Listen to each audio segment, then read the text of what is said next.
Floods are not just water, they are chaos unleashed, a force that reshapes landscapes, shatters routines, and tests human resilience. What Texas endured was no ordinary storm. It was a catastrophic convergence of swollen rivers, relentless rain, and overwhelmed infrastructure. Survivors described it as walls of water swallowing streets within minutes, turning neighborhoods into islands, and stranding families on rooftops. If you think floods are predictable or slow, remember Texas. Water moves with vicious speed. Your first survival tool is understanding that complacency kills. Floods demand respect, preparation, and decisive action. Let's begin with why they happen. Floodwaters rise from many sources. River floods build over days, as upstream rain swells banks. Flash floods, like those in Texas, explode in moments when storms dump torrents faster than soil can absorb or drains can channel. Urban areas suffer worst. Concrete and asphalt repel water, funneling it into raging torrents through streets. Add broken levees, clogged storm drains, or dam failures, and you have a recipe for disaster. Unfortunately, climate change intensifies this because warmer air holds more moisture, fueling heavier rainfall. Texas wasn't an anomaly, it's a warning. Your survival starts long before clouds darken. Ignorance drowns faster than water. Step 1. Know your zone.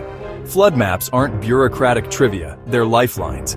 Federal Emergency Management Agency floodplains, Zone AV, mark high-risk areas, but unfortunately, Texas proved that water respects no maps. Hillside homes drowned in runoff, 500-year floodplains submerged twice in a decade. Check FEMA's Flood Map Service Center, but dig deeper, like asking local officials about where do streets flood first, which creeks overflow. History matters. Track past disasters by searching on online archives, library records, or even elder neighbors' stories. If you're near water, uphill, or downstream from a dam, it's pretty much sure that you're vulnerable. Evacuation routes are your escape arteries, and that's why Texas highways became parking lots, as thousands fled simultaneously. Reason why you want to identify multiple paths to high ground, since primary roads clog fast. Back roads, foot trails, even railroad embankments might save you. You should drive these routes in daylight in order to note bottlenecks, low bridges, narrow underpasses, dips where water pools. It is a good idea to memorize landmarks like a cell tower, a red barn, a hilltop oak. In a blackout or blinding rain, visual cues helps you navigate when GPS fails. Practice evacuating. Time yourself loading the car. If it takes 20 minutes dry, double it for storm chaos. Your emergency kit isn't a plastic bin of Band-Aids. It's a fortress against despair. Start with water. You need 1 gallon per person per day for 7 days. Texas survivors rationed murky floodwater. You don't want to be them. Store bottled water in cool, dark places and rotate every 6 months. You should also add purification tools such as iodine tablets, a life straw, or a portable filter. Food is fuel, not comfort. Pack calorie-dense, no-cook items like protein bars, nuts, dried fruit, and MREs. You want to avoid salty foods since they dehydrate. Communication is survival. When cell towers drowned in Texas, battery-powered NOAA weather radios screamed warnings while phones went silent. Buy one and test it weekly. Pair it with hand-crank chargers and solar power banks. Now, what about your phone? Make sure you have a waterproof case, some backup batteries, and that you have offline maps downloaded. List emergency contacts on a laminated paper such as authorities, family, and hospitals. For your medical supplies, go beyond first aid. Include prescription meds, a 2-week stash, insulin cooler bags, epinephrine pens. Don't forget to add trauma gear, tourniquets, clotting gauze, splints. Unfortunately, floods often breed injuries, for example, cuts from debris or broken bones in escapes. As you know, hygiene prevents disease. You have to keep bleach, 10 drops per gallon purifies water, soap, menstrual products, as well as diapers in case you have a toddler. Cash rules when ATMs drown, so make sure to have small bills and coins for payphones. Another good idea is to keep documents in waterproof tubes since it can float securely.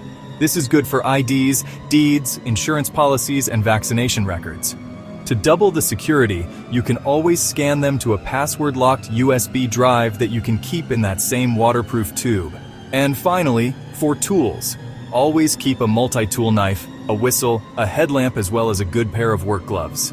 Pack all in waterproof backpacks, 1 per person. Store kits ground floor accessible, never a basement. When escape is impossible, your home must become a fortress. As we saw, Texas waters ripped houses from foundations, so it's important to strengthen yours. Start by clearing the gutters and drains monthly, because a clogged downspout redirects rain into walls. Install check valves and sewage lines to stop backup floods. Seal basements with waterproof coatings. For homes in flood zones, make sure to elevate utilities. For example, furnaces, water heaters, electrical panels raised to attic or upper floors.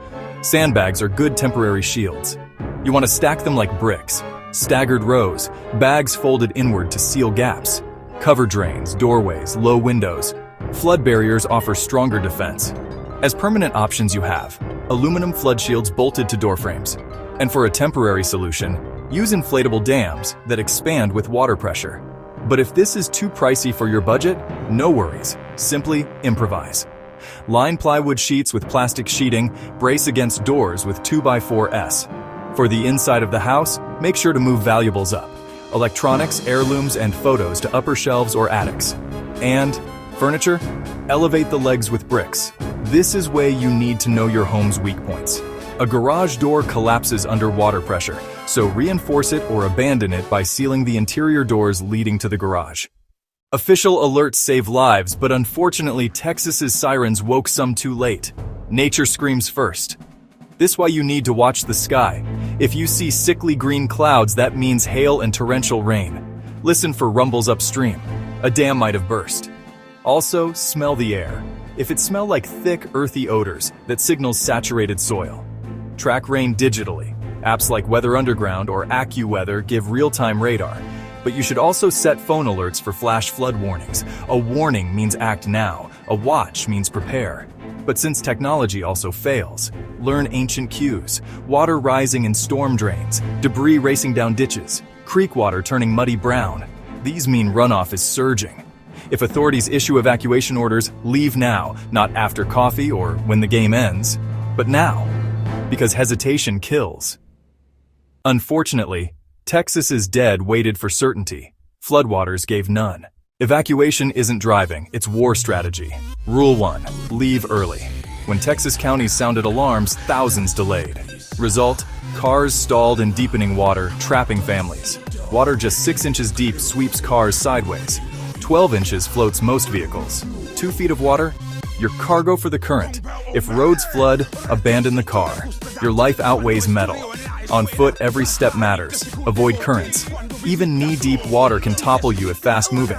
Use poles or sticks to probe depth. Manholes, ditches, and road edges collapse unseen. Move diagonally downstream if crossing flow. Fighting it head-on exhausts you. Link arms with others. Humans chain anchor against torrents. Seek stable objects. Climb onto parked cars, concrete barriers, or trees if stranded. Never touch downed power lines. As we know, water conducts electricity. And electrocution killed more Texans than drowning. Destination? High ground. Not just hills. Seek multi-story brick buildings. Avoid attics without escape tools. People drown trapped in them. If climbing to a roof, take an axe or crowbar to punch through shingles. And how do you signal rescuers? By waving bright cloth, flashlights, and SOS patterns. 3 short, 3 long, 3 short. Trapped? Your mindset is oxygen. Panic drowns faster than water. Breathe. Assess. Texas survivors lived by prioritizing. First, get high, atop furniture, counters, or shelves. Second, flotation. Empty jugs, coolers, even plastic bins tied with belts become rafts. Wear life jackets if stored. Why own them if not accessible? Third, water quality. Floodwater stews with sewage, chemicals, and carcasses. Never drink it unless boiled or filtered. Open wounds? Clean immediately with antiseptic. Cover with waterproof bandages. Rescue isn't instant. Conserve energy. Huddle for warmth. Hypothermia strikes even in mild water. Distribute tasks. One person signals, another tends injuries. Children panic silently. Assign them jobs like flashlight keeper. If night falls, use lights sparingly. Darkness conceals you from looters but hides hazards. Listen for helicopters. Rescuers scan with infrared. When help comes, follow instructions exactly. A Texas man drowned reaching for a basket. Wait for it to touch water before boarding. Receding water unveils fresh dangers. Texas streets ran with toxins, gasoline, pesticides, sewage. Assume all floodwater is poisoned. Wear waterproof boots, gloves, and goggles before entering. Shut off gas and electricity. A spark ignites invisible leaks. Sniff for gas. If odor hits, leave immediately. Document damage fast. Photograph everything. Walls, furniture, mudlines for insurance. Throw out contaminated food, even canned goods if seams rusted. Mold breeds in 24 hours. Strip wet drywall, carpets, and insulation. Clean surfaces with bleach solution, 1 cup per gallon. Emotional wounds linger. Survivors' guilt, anxiety, PTSD. Texas counselors saw spikes post-flood. Talk, cry, scream, seek support groups. FEMA funds crisis counseling. Recovery isn't linear. Rebuilding takes years. Healing takes longer. Surviving once doesn't guarantee safety next time. Texas repeats floods. So will your region. Insure properly. Standard policies exclude floods. Buy FEMA's National Flood Insurance Program coverage now. 30-day wait periods apply. Elevate your home if possible. Pilings or stilts add value and safety. Advocate for community defenses, levees, wetland restoration, nature's sponges, stricter zoning. Teach children flood drills like fire drills. Where's the kit? Where's high ground? Role-play scenarios. Knowledge erodes fear. Finally, help neighbors. Texas's heroes weren't officials. They were boat owners rescuing strangers, nurses turning shelters into clinics. Community is the ultimate life raft. Floods are inevitable. Climate chaos guarantees more Texases. But catastrophe isn't fate. It's the gap between preparation and reality. This script isn't theory. It's compiled from survivors' hard-won wisdom. Heed it. Today you stock water. Tomorrow you map routes. Next month, you drill the family. When waters rise, you won't pray for miracles. You'll act. Don't forget to share, like, comment. And get your 1 or 3 month READYWISE's emergency food supply now. Links in the description.